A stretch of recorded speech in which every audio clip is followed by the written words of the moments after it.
Hermanitos, qué gusto en saludarlos nuevamente. En esta ocasión vamos a tocar el tema de la confesión, ya que los hermanitos separados, ustedes saben que ellos tuercen las escrituras para engañar a las personas, principalmente para llevarlos hacia sus grupos que son iglesias falsas de hombres.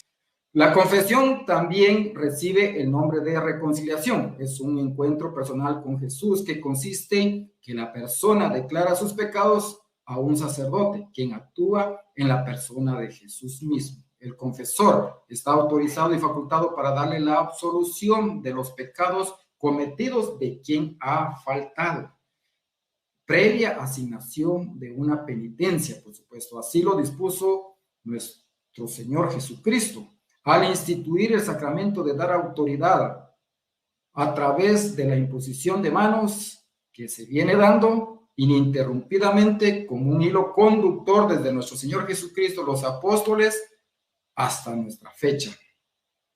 El confesor no es quien perdona el pecado, sino es Dios, por supuesto, donde dice: yo te absuelvo de tus pecados en el nombre del Padre, del Hijo y del Espíritu Santo. Es Dios mismo quien actúa a través del sacerdote. La Iglesia Católica enseña que el sacerdote es un ministro, representante o embajador del mismo Jesucristo, ungido, consagrado y con la autoridad de perdonar pecados en nombre del Señor. Los protestantes que odian a la Iglesia, que es cuerpo de nuestro Señor Jesucristo, su doctrina y a la Madre del Señor enseñan todo lo contrario. Inventaron que no hay perdón de pecados en la tierra y que los pecados se confiesan directamente con Dios, al igual como ellos envían el diezmo. Me imagino que ellos tienen el medio en que se lo van a dejar a Dios directamente allá. Ellos leen Primera de Juan, capítulo 2, verso 1, donde dice: si alguno hubiera pecado, abogado tenemos para con el Padre, a Jesucristo el justo. Ellos dicen: un hombre pecador no puede perdonar pecados de otro. El cura no tiene autoridad, porque es grande el odio contra el cura, para perdonar pecados, dicen. El que perdona es Dios, dicen ellos. Dios es el que perdona, pero a través de sus ministros o sacerdotes, al igual como lo revela Juan 4, 1 al 2, cuando Jesús se enteró de que había llegado a oídos de los fariseos que él hacía más discípulos y bautizaba más que Juan. Pero miren lo que dice el verso 2. Aunque no era Jesús mismo, dice, el que bautizaba, sino sus discípulos. Igual preparó a los apóstoles para que extendieran su evangelio. En Marcos 3:13, cuando dice: y llamó a los que él quiso para ser enviados, o sea, los nombró como apóstoles para llevar su palabra y la sucesión apostólica. El obispo Ignacio de Antioquía fue discípulo del apóstol Juan el Bautista. Y por supuesto, él continuó con las enseñanzas a otros obispos más. En Números 27:18 dice: Dios dijo a Moisés: toma a Josué, hijo de Nun, imponle tus manos y colócalo delante del sacerdote Eleazar y delante de toda la comunidad. O sea, Moisés sabía que tenía que nombrar un sucesor, porque él no iba a estar toda la vida, al igual que los apóstoles, por lógica, no iban a estar toda la vida al frente del rebaño terrenal. Por lo tanto, para que guiaran a su pueblo, tenía que haber sucesión apostólica, que es la que se viene dando a través, como enseñó nuestro Señor Jesucristo, desde el nombramiento de Josué, con la imposición de manos. Así se va dando esa autoridad ininterrumpidamente. Pero los hermanos separados protestan en contra de la voluntad de Dios, al oponerse, al protestar en contra de la doctrina que dejó establecido nuestro Señor Jesucristo. Mateo 6:6 es otra cita que han tomado los protestantes para justificar que se debe confesar directamente con Dios. Miremos lo que dice. Mas tú, cuando ores, entra en tu aposento y cerrada la puerta, ora a tu Padre que está en secreto, y tu Padre que ve en lo secreto te recompensará en público. Entonces, ¿por qué cuando ellos oran lo hacen gritando y brincando, revolcándose? Ustedes los han visto, incluso hasta dicen que les llega el don de lengua cuando empiezan ahí a hablar un montón de cosas como jalaba, jalaba, jalaba, jalaba, y empiezan a hablar un montón de cosas que ni ellos saben qué es lo que dice. Pero no se necesita tener más de 3 dedos de frente para entender que allí se habla de la oración, no de la confesión, para perdón de los pecados. Asimismo, en 1 de Juan 1:9, el cual expresa, si confesamos nuestros pecados, Él es fiel y justo para perdonar nuestros pecados y limpiarnos de toda maldad, puesto que ya sabemos que la manera que es ante un sacerdote, y en el verso 7 nos dice, si decimos no hemos pecado, le decimos mentiroso y su palabra no está en nosotros. ¿Por qué los hermanos separados dicen que ellos no necesitan confesarse, que no tienen pecado? Otra cita que toman para evadir la voluntad de Cristo de la confesión es Mateo 6:12. Y perdona, dice esta cita, nuestras deudas, como también nosotros perdonamos a nuestros deudores. Pero esta cita se trata ni más ni menos que del Padre Nuestro, que es la oración de los católicos, que el mismo Jesús enseñó, y por ser una oración muy practicada por los católicos, los hermanos separados no la mencionan, o sea, no la dicen, aunque está en la Biblia. Los protestantes tuercen la interpretación de las Escrituras con la finalidad de sacar de por medio la figura del sacerdote y alejar de la verdadera doctrina de Cristo a las personas. Los católicos sabemos que es Dios quien perdona los pecados a través de los sacerdotes, quienes son embajadores de Cristo para perdonar pecados. En Isaías 43:25 o en el Salmo 103, de ninguna manera elimina la posibilidad de la existencia de un sacerdote ministerial establecido por Dios para comunicar ese perdón, como lo quieren hacer creer los hermanos separados o protestantes. Y esa doctrina es la que ellos andan enseñando. Por eso ven ustedes que van de puerta en puerta tocando y enseñando esa doctrina torcida. Prácticamente no trabajan para el Señor. Las sociedades bíblicas protestantes realizaron desde 1960 en la Biblia Reina Valera, robada por supuesto a la Iglesia Católica, un sinnúmero de revisiones y modificaciones con el objeto de realizar acomodaciones gramaticales en el uso de los puntos y comas para desviar el verdadero sentido del mensaje. Esas son las malas interpretaciones, son las torceduras a las Escrituras que le hacen para darle otra interpretación, cambiando ciertas palabras con sinónimos poco idóneos o imprecisos para acercar la doctrina protestante a conveniencia de ellos, pero alterando la verdadera doctrina de Cristo, comenzando con el mismísimo Martín Lutero, al traducir las Escrituras al alemán para su pueblo. Los católicos obedecemos y creemos en la palabra de Dios como está escrito y nos mantenemos en la obediencia de la doctrina, respetando la autenticidad de la Escritura para cumplir la voluntad del Señor. Juan 20:21-23. Aquí el mismo Jesucristo a través del Espíritu Santo concede poder y da potestad a los hombres para liberar, retener o perdonar pecados. Observemos que este pasaje bíblico de la Reina Valera descaradamente fue cambiado por las sociedades bíblicas unidas protestantes para ocultar la verdadera doctrina del Señor. Según la Biblia católica dice así: Jesús les volvió a decir, la paz esté con ustedes.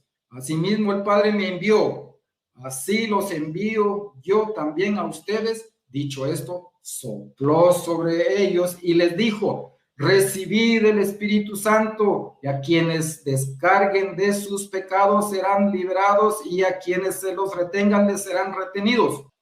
Otras versiones católicas, como puede ser la Biblia de Jerusalén o también la Biblia latinoamericana, cambia un poquito la versión, pero no es alterada.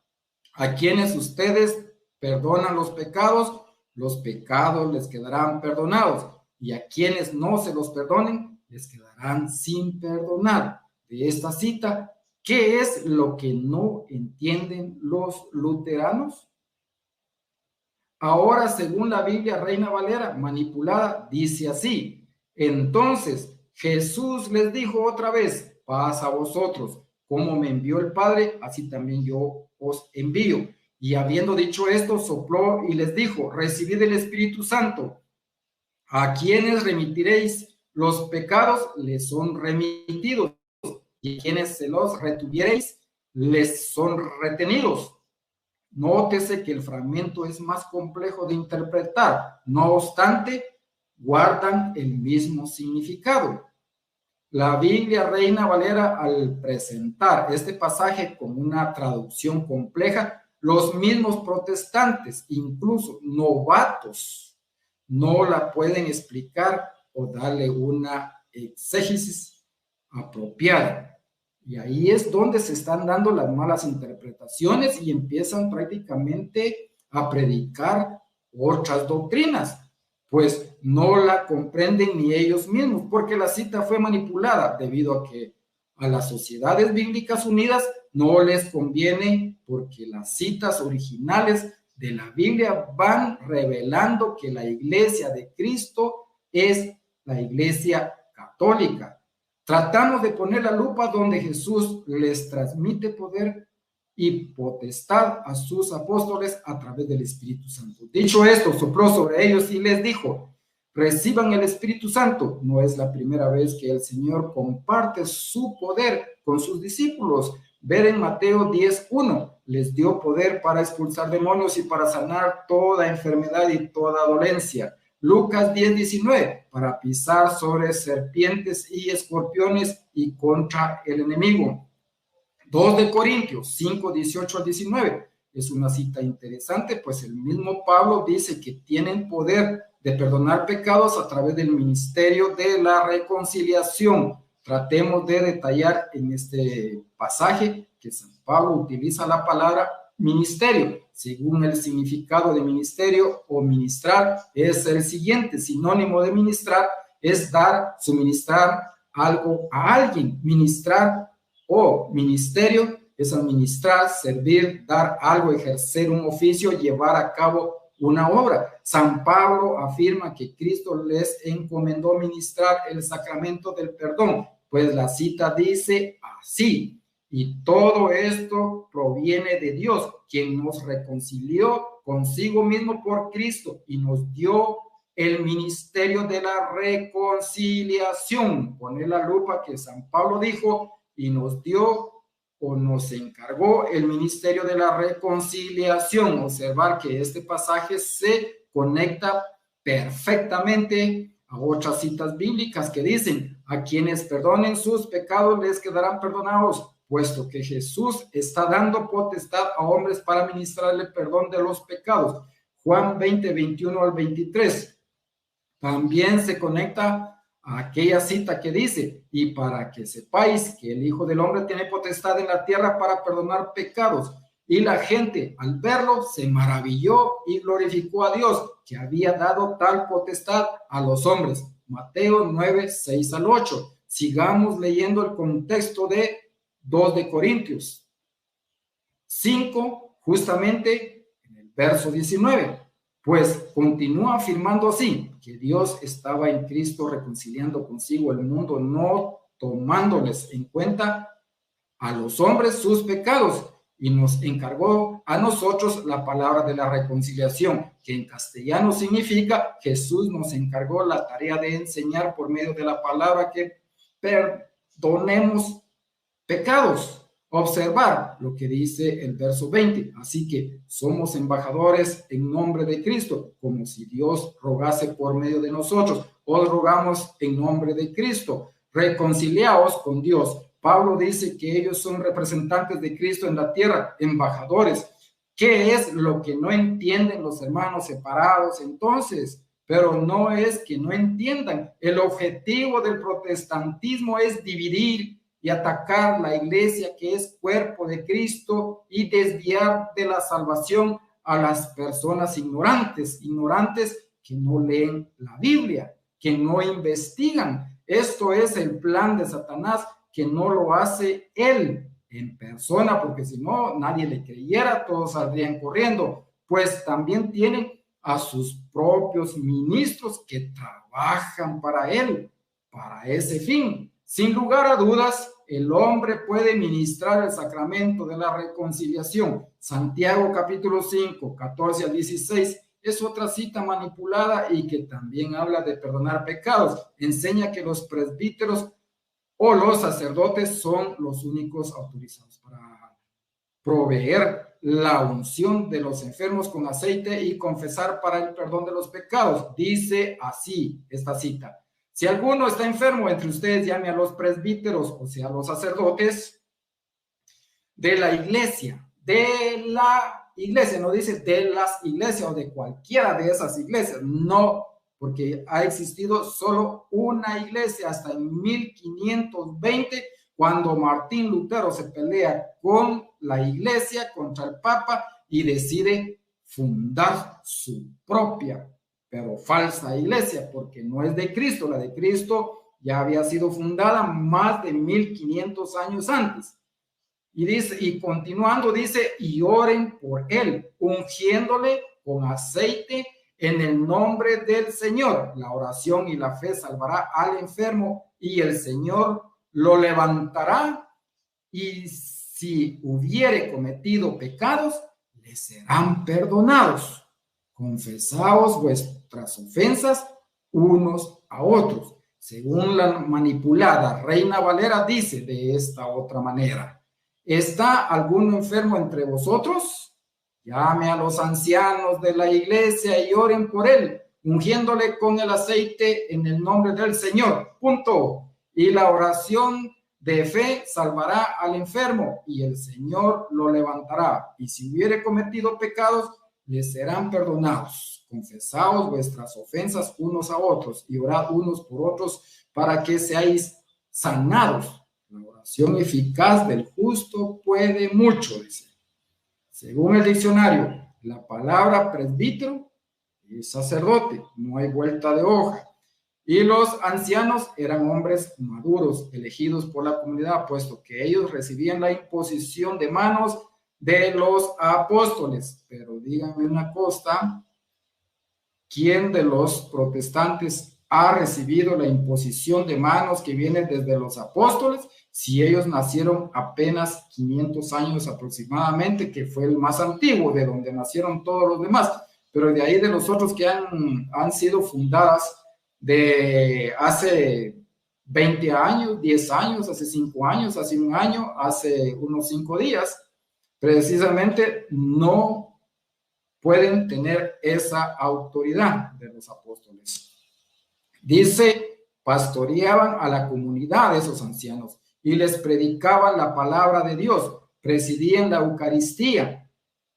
Anciano en el griego se dice presbíteros. O sea que, aunque las sociedades bíblicas unidas protestantes eliminan la palabra presbíteros para esconder el nombre de sacerdote, en esta cita la palabra anciano es el mismo presbítero o sacerdote. Eso es lo que quiere decir en las Sagradas Escrituras. ¿Por qué? Porque ha existido una sola iglesia desde nuestro Señor Jesucristo. Por lo tanto, no pueden existir otras más. Pero ellos no lo explican. La finalidad, por supuesto, de los protestantes es que no se haga la voluntad de Dios y que cualquiera pueda realizar estos sacramentos que no tienen ninguna validez, que no tienen esa autoridad del Señor y tampoco de los apóstoles. Cuando la cita dice, confesaos vuestras ofensas unos a otros, obviamente estando la presencia de un presbítero o sacerdote, quien luego daría la absolución. Significa que en el tiempo de la iglesia primitiva, la confesión del pecado era pública. Las personas confesaban sus pecados a voz populi, unos con otros, pidiéndose perdón mutuamente. El sacerdote luego daba la absolución. A partir del siglo VII fue acogida por los reformadores carolingios, que aprobaron el doble estatus de la penitencia, confesión pública y confesión privada, pero progresivamente se fue extendiendo el ejercicio de la penitencia privada. Los hermanos separados, cuando enseñan que la confesión es solo directa con Dios, más no con un hombre, deberán explicar por qué Santiago dice, confesaos vuestras ofensas unos a otros. ¿Acaso este fragmento dice que es directo con Dios? Incluso aquí se contradice. Mateo 9, 1 al 8. En esta cita observamos que a Jesús le traen un paralítico, a quien le perdonó sus pecados. Los escribas criticaron, al igual que los protestantes ahora, al Señor, ¿por qué Jesús perdonó los pecados del paralítico? Tratamos de centrarnos en el verso 6. Jesús dice, pues para que sepáis que el hombre o el Hijo del Hombre tiene potestad en la tierra para perdonar pecados. Los católicos sabemos que cuando el texto dice el Hijo del Hombre, no solo se refiere a Jesús, el Hijo de Dios, también se refiere al hombre de la tierra o a los hombres de la tierra, pues todo esto lo aclara el verso 8 que dice, y la gente al verlo se maravilló y glorificó a Dios que había dado tal potestad a los hombres. Aquí no cabe la menor duda que Jesús se refiere a los hombres de la tierra, pero con la autoridad, por supuesto, autoridad de vida para perdonar pecados en nombre de Dios. En este caso es la figura del sacerdote. Jesús se refería a los primeros sacerdotes, o sea, sus apóstoles. Marcos 1:5 muestra claramente que si hay poder en la tierra para perdonar pecados, y la cita dice, y salían a él toda la provincia de Judea y todos los de Jerusalén, y eran bautizados por él en el río Jordán, confesando sus pecados. Observar el contexto, es decir, el verso 4, un hombre con el bautismo perdonaba pecados. Pregunta, ¿hay realmente poder en la tierra para perdonar pecados? Sí, y mediante un hombre que no era Dios, sino tan solo es un ministro o instrumento de Dios, Juan el Bautista, en este caso. Hechos 19:18, verso 1. En adelante observamos que habían, dice, unos habitantes, incluso los que practicaban la brujería, confesaron sus pecados, quemaron los libros de magia y se arrepintieron y se dejaron llenar de Dios mediante la reconciliación. Versos 18 y 19, que dice, y muchos de los que habían creído venían confesando y dando cuenta de sus hechos. Asimismo, muchos de los que habían practicado la magia trajeron los libros y los quemaron delante de todos, y hecha la cuenta de su precio, hallaron que eran 50,000 piezas de plata, o sea, el precio de todos esos libros, lo que habían invertido de esas magias. Subrayemos la parte que dice, y muchos de los que habían creído, eso significa que ellos creyeron la buena nueva, incluyendo la enseñanza de la potestad que tenían los hombres de perdonar pecados, según Juan 20, 21, 23. Dice, confesando y dando cuenta de sus hechos. Pregunta, ¿estaba Jesús allí? No, ya el Señor había resucitado y subido al cielo con el Padre, no estaba en físico. Entonces, ¿a quién acudían estas personas que practicaban la magia para confesar y exponer todo lo que habían hecho?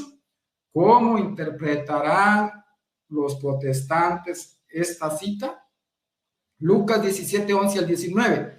Este pasaje bíblico muestra cómo el mismo Jesucristo valora la riqueza del sacerdocio, relacionándolo con el perdón de los pecados. El Señor insiste que el que tenga pecados acuda a los sacerdotes. La cita narra la historia de los 10 leprosos. Para comprender esta cita debemos leer algunos episodios breves del Antiguo Testamento. Vámonos al libro de Levíticos 14, 1 en adelante, y Levíticos 13, 1 en adelante, que explican que la lepra era una maldición, representaba el pecado. Si alguien pecaba, era castigado con la lepra, y el leproso acudía a los sacerdotes. Habló el Señor a Moisés diciendo: este es un rito para la purificación del leproso, ser llevado al sacerdote. María, mujer de Aarón, es castigada por haber hablado mal de Moisés, que se había casado con una mujer de tez oscura, que era la etiopisa. En esas condiciones, María se vio cubierta de la lepra blanca como la nieve y fue echada del pueblo durante 7 días. Su pecado trajo como consecuencia la lepra y sanó gracias a la intersección de Moisés.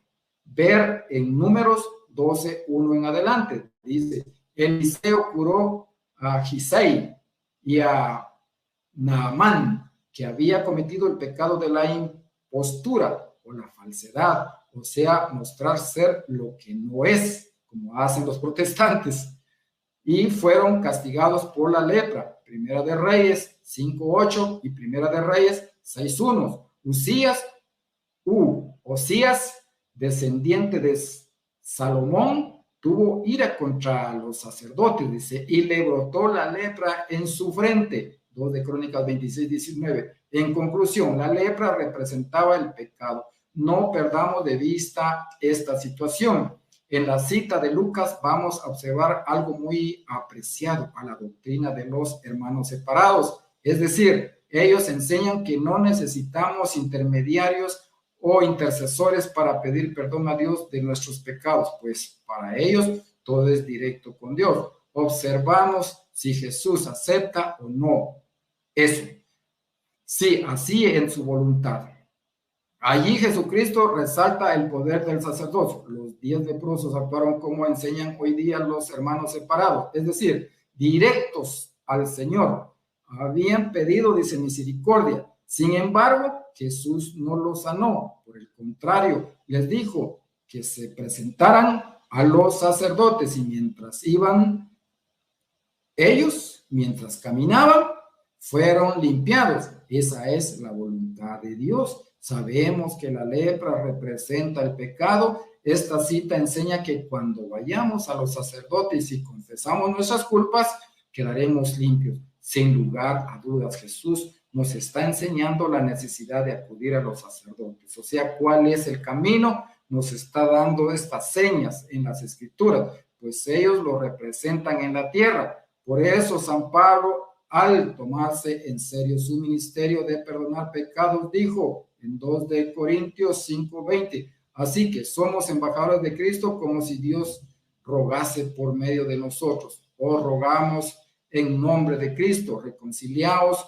con Dios, dice. En base a esta explicación, leamos a continuación Lucas 17, 11 y 19. Usted tome su Biblia y consulte ahí las citas que les estoy compartiendo. La cita dice así: yendo Jesús a Jerusalén, pasaba entre Samaria y Galilea, y al entrar en una aldea le salieron al encuentro 10 hombres leprosos, los cuales se pararon de lejos y alzaron la voz, diciendo: Jesús, Maestro, ten misericordia de nosotros. Cuando él los vio, les dijo: vayan donde los sacerdotes. Y aconteció que mientras iban, se fueron limpiando. Si estos leprosos hubieran sido protestantes, obviamente no hubieran ido donde los sacerdotes. Hubieran desobedecido, como lo hacen ahora, hubieran desobedecido en ese momento la orden o el mandamiento del Señor y no se hubieran presentado allá, sino que ellos le hubieran reclamado a Cristo diciéndole: Señor, yo quiero que nos limpies tú, no nos mandes donde el sacerdote. Por eso acudimos a ti, queremos que hagas nuestra voluntad.